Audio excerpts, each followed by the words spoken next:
welcome back to Arcangis Gaming. Arcangis here, bringing you something new. Starship Simulator. It's a tech demo, it's free to download, and I thought I'd give it a try when I came across this little nugget on the Steam store. Now if you guys are new to the channel, do remember to hit that subscribe button, smash that like button, tap that notification bell, and leave us a nice comment below. Alright guys, I thought this would be something nice and different. I mean, it's something I'm interested in. I'm sort of a sci-fi geek, you know. I've always grown up around things like Star Trek, Star Wars, things like that. So, yeah, this is my sort of cup of tea. Now, it puts you in the position of one of several different positions on board a starship. You can be the captain, you can be the pilot, the engineer. There's a couple of others. I think one of them was morale officer or something like that, where you basically prepare meals for the crew, and I guess you talk to them and stuff. I really don't know. Anyway, but yeah, let's give this a try. Let's start with the training modules. It's always a good idea. Okay, so we've got bridge, scanning and navigation, and engineering cold start sequence. Interesting. Okay, so let's start with the scanning and navigation. Right, loading Magellan class. Well, looking at the Magellan class sort of reminds me of like the original series Sawyer's class, or maybe more the Nebula class from like Next Generation. Welcome to the Magellan class scanning and navigation training module. My name is Ava. I'm the UN Space Fleet's AI voice assistant. In this module, we will review the correct procedure for identifying targets of interest, and then navigating the ship to the desired location. To begin, proceed to the ship's bridge. I have placed some waypoints on your HUD to help you find your way. Well, at least we've got a body. It looks like we're wearing some sort of uniform, like in the Navy or something like that. We have a shadow! Cool. I mean, looks like the sun's over there. That's us there, so, okay. Tablet, mug. Looks like everything is literally...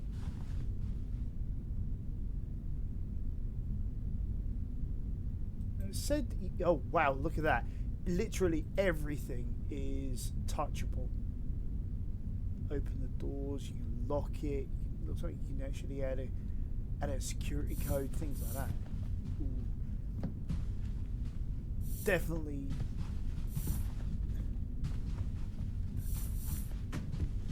sort of a Star Trek feel. You've got the bobbing, motion of like walking. Is that Earth? Wow, this is nice. I mean, it's the layout of the ship. Here are the bottles on the bar. Got a piano over there. Oh wow! I mean, somebody really did go through a lot to design this thing. Well, we're getting off track anyway. We're meant to be going to the bridge.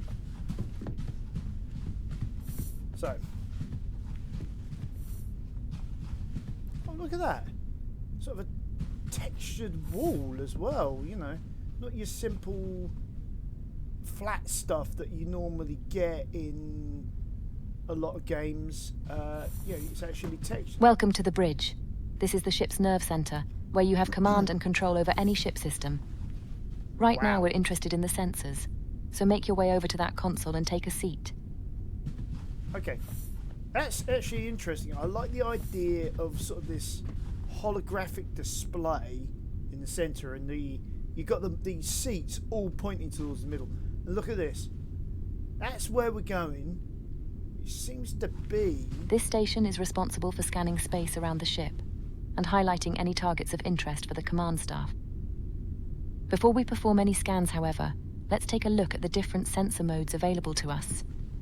The Galactic Position mode makes use of the standard UN Galactic Positioning System and simply shows us our location relative to the Milky Way galaxy. The Stellar Region mode employs the long-range sensors to detect information about star systems within a 50 light-year radius of the ship. The Star System mode uses the short-range sensors to provide a more detailed overview of the star system we are currently in, with a maximum range of about 1 light-year. Go ahead and press that button now. The range controls allow you to fine-tune the display range of the sensors, which makes it easier to focus on particular objects of interest, or to gain a high-level overview of the current star system. The central panel lists all of the valid objects in range, which you can click on to select as a target. Go ahead and click a few different targets now. Oh, this is so cool. So, G2V class star. Mercury, and then you got all of our planets in our stars. And you can scroll. Oh, look at that. I'm using the middle mouse scroll wheel to be able to... Oh, that is great. Okay, let's try Jupiter. You'll notice that the target information panel displays more detailed information about your selected target. Once you are happy with your selection, press the Send to Helm button to make the target coordinates available to the Helm console for navigation. Now head over to the Helm console and take a seat. From here, we will navigate the ship to your chosen target. Oh, this is cool. Let's begin by taking a quick look at the various screens available to the helm. Oh, wow! The left-hand display is dedicated to navigation and shows both the ship's current galactic position along with its target destination coordinates. Oh, I see. Yeah, there's the galactic. The central display deals with the flight controls themselves, including the FTL system, sublight engines, and reaction control thrusters. The right-hand screen features the autopilot controls, toggles for the 3D target indicators, and the ship's navigation lights. Okay, let's retrieve the target information from the sensors by pressing the Use Sensor Target button on the navigation panel. There it is. Your target coordinates should now be displayed in this box, which represents your current nav target. The galactic coordinates represent the target's position in the galaxy to the nearest whole light year. The coordinates are relative to the center of our galaxy, the supermassive black hole known as Sagittarius A star. The local coordinates represent the target's position within a star system. The coordinates are relative to the system's center of gravity, which is usually a star, or the barycenter in multi-star systems. While it is possible to fly the ship manually to any location in the galaxy, let's engage the autopilot for now, so that I can take care of that for you. Go ahead and press the highlighted button on the right-hand screen. Oh yeah, auto nav. There we go. That's cool. So I'm just getting so interested in all the buttons here. Yeah, there's just, I mean, it's like you got some arrows there. I was just wondering, can you alter some of this just slightly if you wanted to? I mean, yeah. Well, looks like you can, but yeah, let's not do that. The ship will now automatically turn to face the current nav target, but you will need to manually engage the FTL system in order for us to get underway. You can now engage the FTL system when you are ready. While the autopilot is engaged, I will manage the ship's speed and final approach to the target coordinates, so just sit back and enjoy the ride. The FTL system works by compressing space ahead of the ship, and then expanding it behind, creating a bubble of warped space with the ship at its center. So the compressed basically space using amplifies Star the Trek ship's current velocity systems, yeah. by a factor of the FTL field strength, so the ship's sublight engines are still used to provide the required thrust. The maximum speed of the ship is therefore a combination of the FTL field strength and the thrust output of the sublight engines. Hey, For the there's our Magellan class, destination. this is approximately 300 light years per hour. 300 light years per hour. Okay, it looks like we have arrived at the target coordinates. Now that we've seen what the ship can do over a relatively short distance, let's pick a target that's much further away. Head on over to the sensors console again and take a seat. This time we're going to use the long-range sensors. As before, you can use the display range buttons to increase or reduce the number of displayed objects, depending on your needs. If you click between a few of the objects in range, you'll notice that none of them have any detailed information yet. This is because a sensor scan is required. Let's take a closer look at our nearest neighbor. Click on Alpha Centauri and then click the Scan Target button. Alright, yep, let's do that. You'll notice that the Target Information panel now gives us a high-level overview of the targeted system, including important data points such as the extent of the habitable zone. This information can be used to determine if a star system is worth closer inspection. For example, if a planet exists in the habitable zone, you'll need to use the short-range sensors from within the system itself to determine if that planet can truly support life. Select one of the planets in the system that you'd like to take a closer look at, and then press center helm as we did before. Okay, so it says here that the star's habitable zone extends from 0.56 AU to 0.98 AU. So I think this one here, this terrestrial planet here, I think that's the one we really want to go to then, because that's at 0.61. So everything else is like outside and would not be able to support life. It would be because it says here like the frost line sitting at 2.58 AU. So things like this gas dwarf and gas giant, they'll be like out, in that frost, outside of that frost line. And then these would probably be just outside of the habitable zone by the looks of it. Oh, actually, I can zoom in using the right mouse button. Hey, this is cool. Actually, that makes it a lot clearer, being able to read that properly. And then you got this one here, the G-type star. So, I mean, obviously, we know what that is. All right, well, let's now return to the helm console and take a seat once again. Press the Use Sensor Target button again on the navigation panel. Now engage the autopilot again to orient the ship to the new target coordinate. And now, engage the FTL system so we can get underway. Our previous journey was merely interplanetary, but we're now leaving the Sol system behind and entering interstellar space. I hope it's not going to go. The Milky Way galaxy is a vast and mysterious place, where even light takes over 4 years to reach our nearest stellar neighbor. Thanks to recent breakthroughs in FTL technology, however, we can now make that same journey in around 1 minute. Even so, at our maximum speed of 300 light-years per hour, it will still take over 2 full weeks to fly from one side of the galaxy to the other. That's a distance in excess of 100,000 light-years. Our galaxy contains hundreds of billions of star systems that are waiting to be explored, in addition to countless other stellar phenomena that we don't even have names for yet.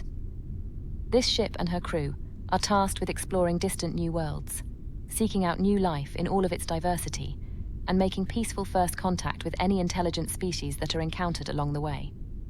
Oh man, if that isn't the galaxy can also be a Trek, dangerous and unforgiving place. So as we tread cautiously into the unknown, we should remain mindful of any potential dangers lurking in the dark. We're not far from our destination now, so sit back and enjoy the view while I handle the final approach. I mean, it's not wrong. I mean, don't get me wrong here, but it is. It feels like plagiarism, but it's not in its own right because of the fact that we do need to, at some point, seek out our neighbours, try and find out better ways of doing stuff to be able to, make things right. But first of all, we've got to deal with ourselves first and make things right with ourselves, because human beings, we're a mess. Okay, here we are. You are now looking at an entirely new world, bathed in the light of another star. At this distance, our home is now just another point of light in the darkness of space.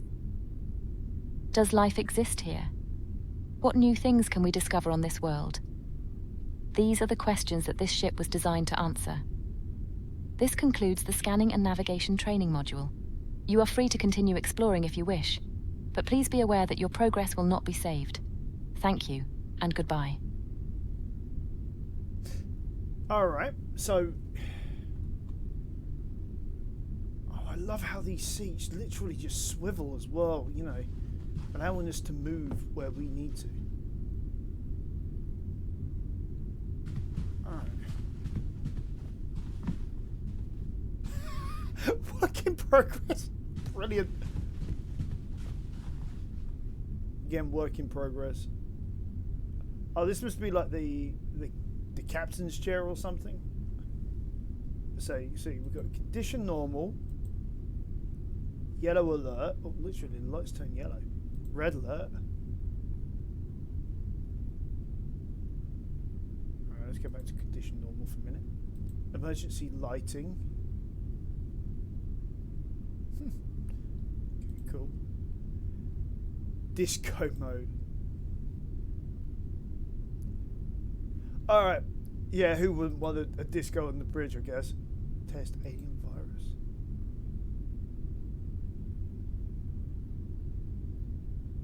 Yeah. Wonder if alien virus is sort of like well, it sounds like it is. What's this? Work in progress.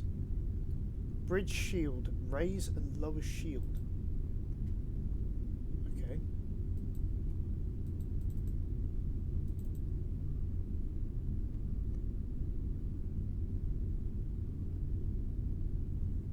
Not sure what this raise and lower shield thing is yet, but oh wow, actually it leaves the chair where you left it. Oh, that's quite cool. Most games, you know, you get up and the chair just sort of moves back to where it was.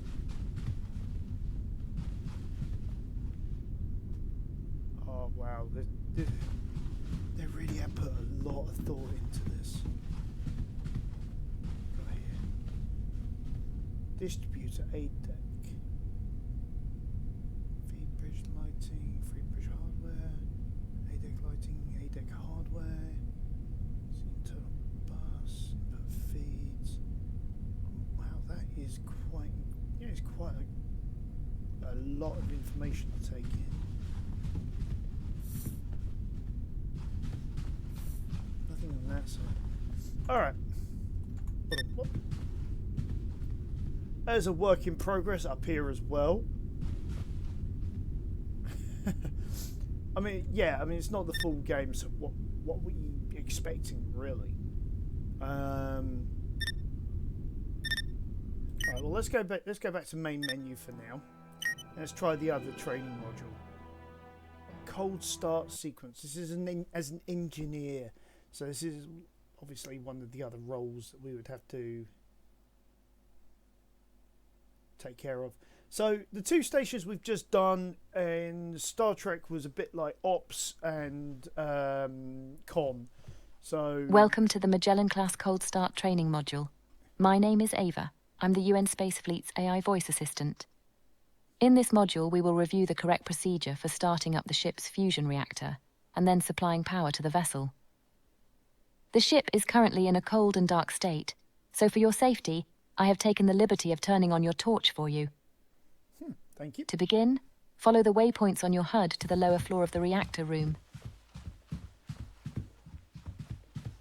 I like how it also puts an arrow as well, so you know which way you're turning next. That's pretty cool. Alright, okay, so this is a reactor. Oh, wow. That's one hell of a reactor. Okay, so we've got to go downstairs for this. As you can see, the reactor is offline, and none of the ship's systems are powered. Our first task is to provide power to the engineering decks, so let's make our way to the start capacitors room. Follow the waypoints on your HUD to the startup distributor. The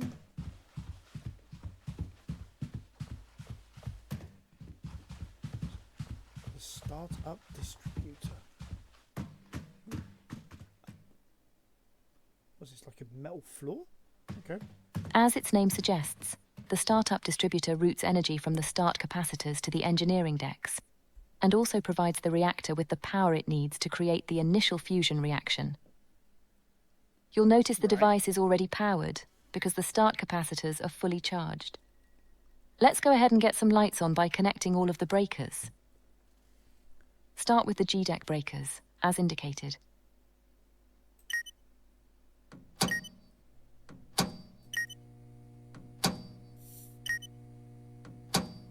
Oh, I love the hum. That's quite cool. And now the F-deck breakers.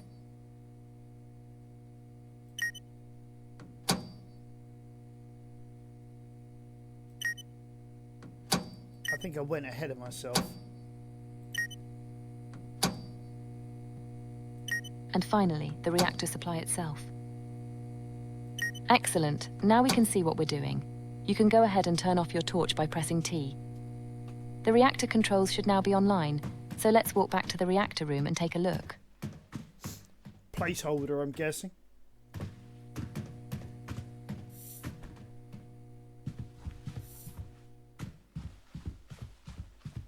Right, so the doors are actually closing this time. This console displays the reactor's vital information and provides you with full control over the reactor and its subsystems.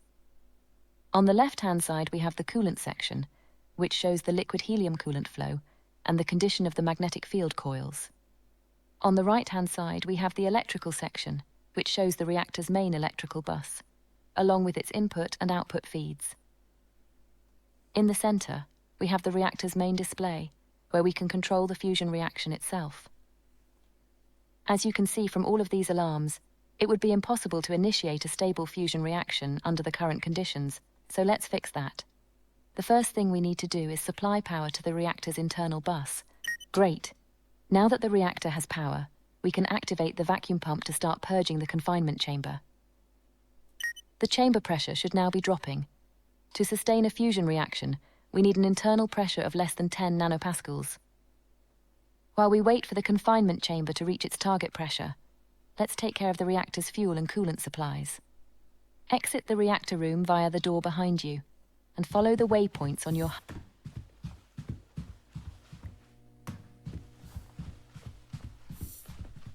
These storage tanks hold all of the cryogenic fluids that are used to both fuel and cool the reactor. All 4 tanks are currently empty, so our first task is to begin the filling process. From what? Let's start with the helium coolant. Head behind the storage tanks to access the helium cryo cooler. Alright, how... I see. The cryo coolers use a process called magnetic refrigeration to convert gas into a cryogenic fluid, before pumping it into the connected storage tank. Start up the helium cryo cooler now by using the indicated control on its user. Excellent. Now if you turn around, you'll find the helium refill valve located on the back wall. These valves control the flow of gases harvested by the ship's gas collection hardware, which is located on the underside of the forward hull. Go ahead and open the helium supply valve now to begin supplying the... If you turn around again and inspect the display screen connected to the helium tank, you should be able to confirm that the tank is now filling with fluid. We now need to perform the same sequence of events for the other 3 tanks. Helium-3 is the first of 2 fuels used in the fusion reaction. As before, power up the device using its user interface. Filling up? Where's it filling up from?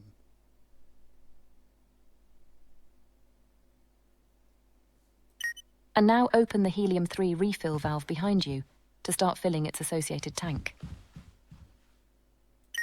Next, we need to start filling the 2 deuterium tanks, so let's head over to the other side of the room. Deuterium, also known as heavy hydrogen, is the second of the 2 fusion fuels. We store double the amount of deuterium compared to helium-3, because deuterium also fuels the reactor's neutral beam injectors. As before, turn on the first deuterium cryocooler. That's something to investigate, whether it's... And now the first deuterium refill valve behind you. Next, turn on the second deuterium cryocooler. And now the second deuterium refill valve. Okay, perfect. All 4 storage tanks should now be filling with cryogenic fluids. For our next task, we now need to engage the cryo pumps in order to start supplying the reactor with everything it needs. Make your way around to the other side of the tanks and locate the deuterium tank outflow valve. Pressure, temperature, flow rate.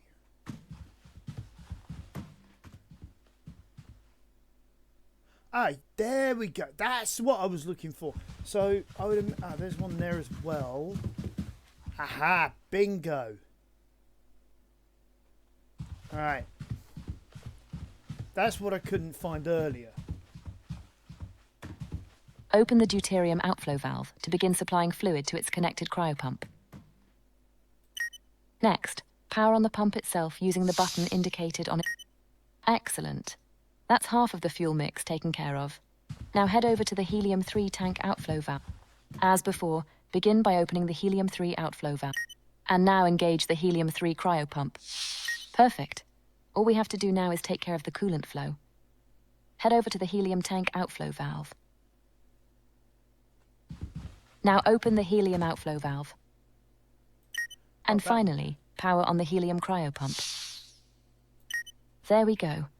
The reactor is now being supplied with all the fuel and coolant it needs. Follow the waypoints back to the reactor room, where we have just a few more valves to open.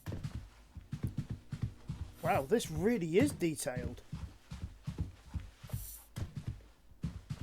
I'm wondering if the person who designed this actually is an engineer. To complete the coolant loop, open the helium inflow valve to start flowing. Now make your way around to the opposite side of the reactor to complete the fuel supply. First, open the deuterium inflow valve. Deuterium supply? And now open the helium-3 inflow valve. Helium-3 supply. Okay, great. Let's head over to the reactor controls and take a look at the coolant display. As you can see, we now have coolant flowing into the reactor.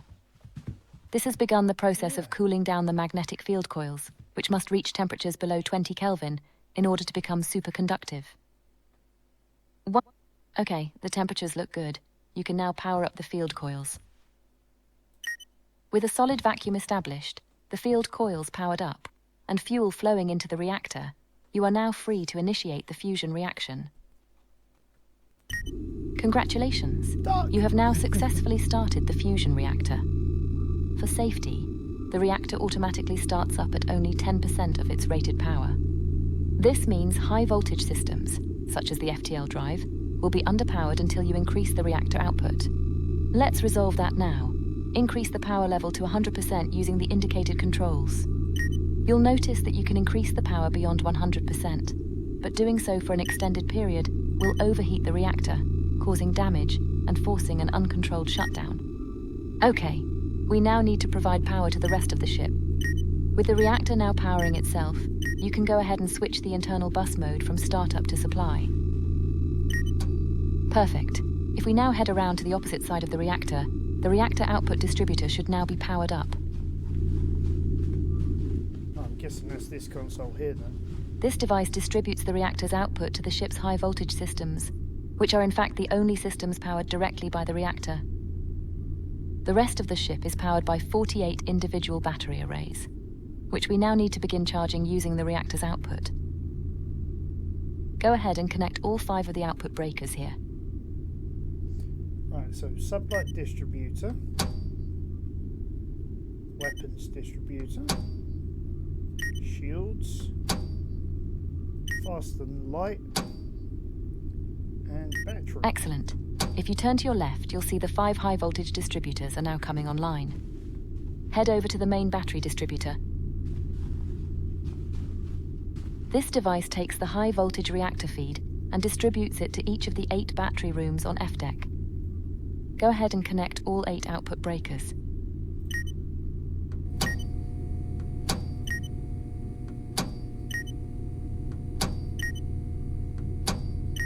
I like how the display changes as well. Perfect.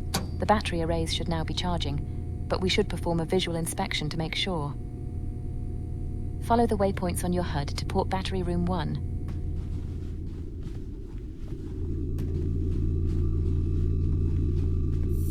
This is going to be interesting, because apparently every wire, every bit of tubing and all that, everything is connected to something. So all flows. The electrical supply on Magellan-class starships is divided into 4 isolated quadrants: forward, aft, port, and starboard.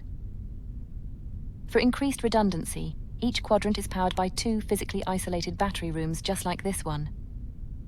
Should the battery arrays in one room cease to function for any reason, the arrays in the second room will continue providing power to that particular quadrant.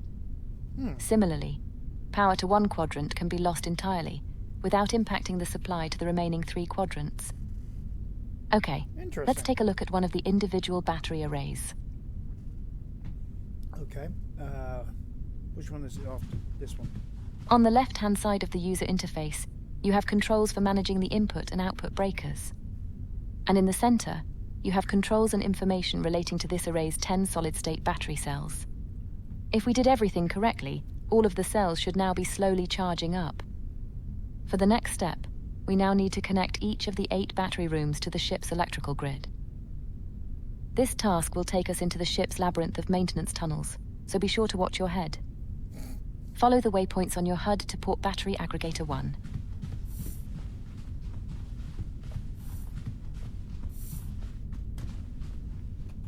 Let's get a torch going on here. Barely see. Each battery room has a corresponding battery aggregator, just like this one. These devices perform load balancing and also combine each room's 6 individual battery arrays into a single high-voltage feed. Go ahead and connect the output breaker now, which will connect this set of battery arrays to the ship's electrical grid.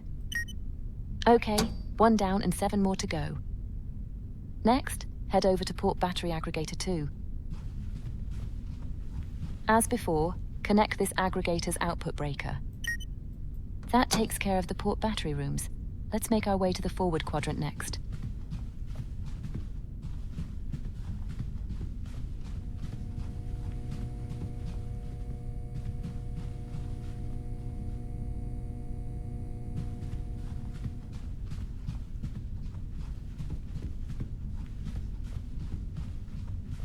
Go ahead and connect the output breaker, and the same again on forward battery aggregator 2. Okay, onwards to the starboard quadrant. Alright, so this is probably just like a small ring around the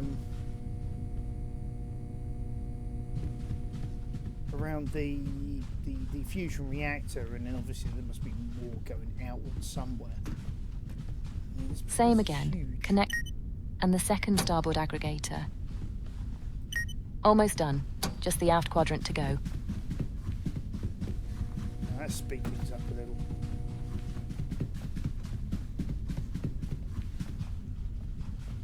Connect up the first aft and finally the second aft aggregator. Oh, cool.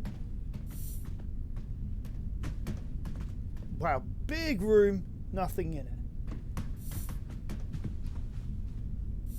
Okay, perfect. All 48 of the ship's battery arrays are now connected to the electrical grid. All we have to do now is supply power to the ship's remaining decks, and then perform a few cleanup tasks. We can do most of that from the reactor room, so let's head there now. Follow the waypoints on your HUD to the forward deck distributor.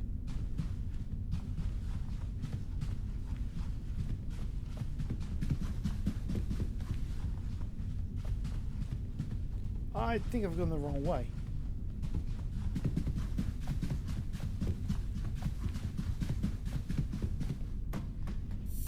I think it wants me to go this way. Here we go.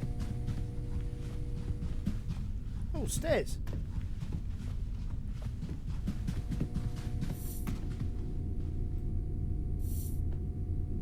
Nice. Ha, you are here. I like that. Oh, so that big room is a workshop.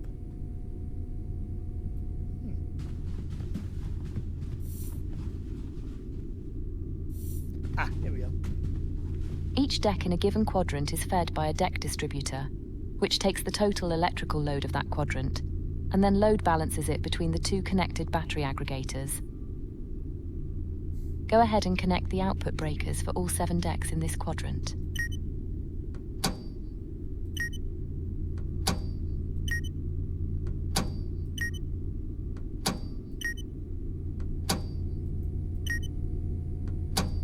Okay, now head over to the starboard deck distributor and do the same.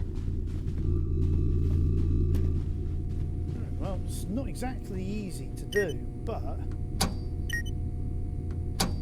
what in reality is, you have to do it at this sort of rate just to be able to ensure you And now don't the aft deck blow distributor. stuff up.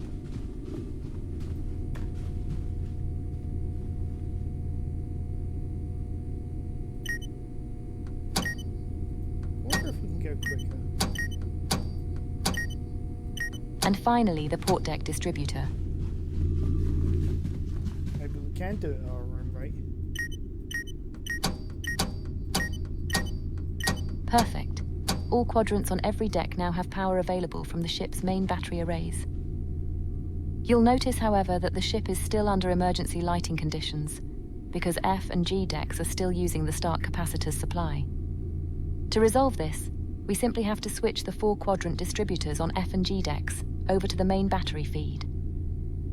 Head over to the G deck forward quadrant distributor.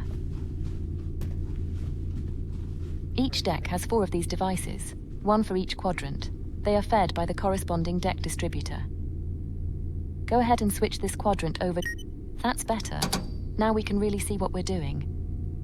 Now head over to the starboard quadrant distributor and do the same. Oh, I see. So you got the startup distributor and then you got the actual deck distributor. I get it now.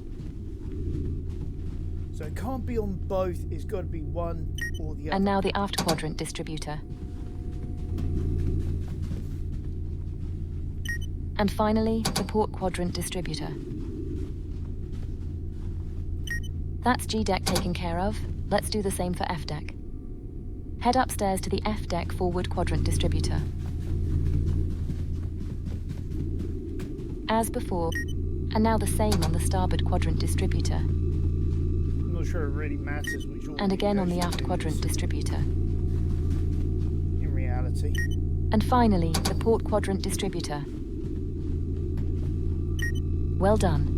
That's the main objectives of the cold start procedure complete. But we have one final bonus task to perform. Follow the waypoints on your HUD up to the bridge, and we'll make the ship flight ready. Oh, wow. That's nice. I really do like that. That's been well thought of.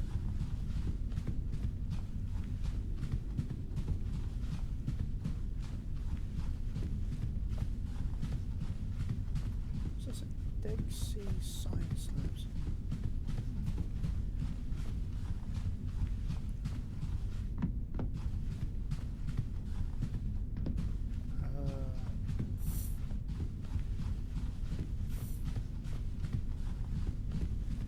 The lights and bridge systems are still turned off, so let's bring everything online.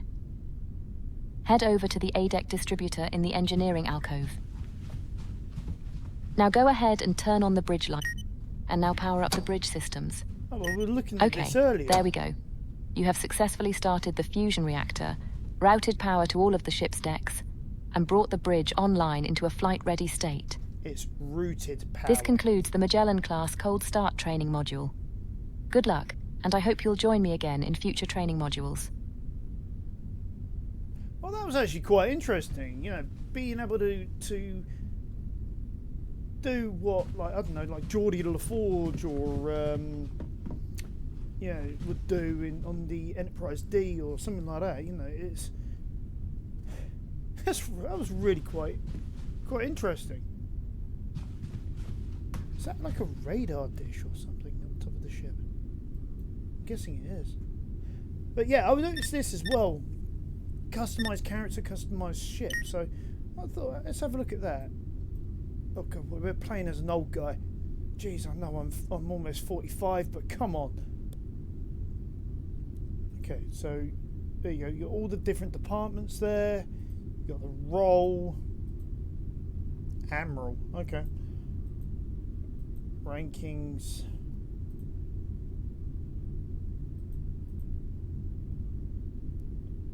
Short sleeve shirt, long sleeve shirt, uniform t-shirt, field jacket. God, yeah, you look like this does look like Navy. Slacks, cargo pants, uniform boots. Jeez of me. There's not really much here, is there? So you got male and female. Why is it always an old person? I mean, what's with the hair, yeah? I tell you what, yeah. Go for something funky. We'll go for like a blue. Okay. Okay. The captain of a starship with long hair. I mean, male captain with long hair. I mean, you know, okay, ponytail. Can we turn this thing around so we can actually see? No, we can't. That's a shame. An extra long. Oh my God, that looks weird. Or we could go with none. We could have a baldy. Okay. Face presets, none at the moment. Animations, masculine or feminine. Oh my God, that's just taking the piss, yeah.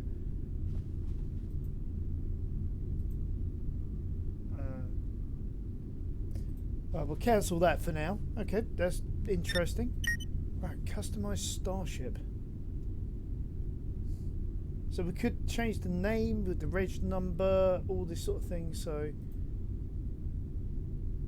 all's primary. Oh, cool! And it does it all in real time. All right, so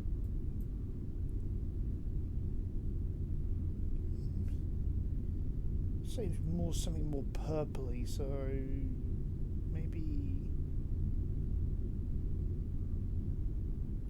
something like that for now. Flooring, primary, secondary, UI panels, lighting. Geez, you could do so much with that. But is that really all you can do? Yeah, it is. Well, that's it, for, I suppose, for the moment. If we go back to the main menu.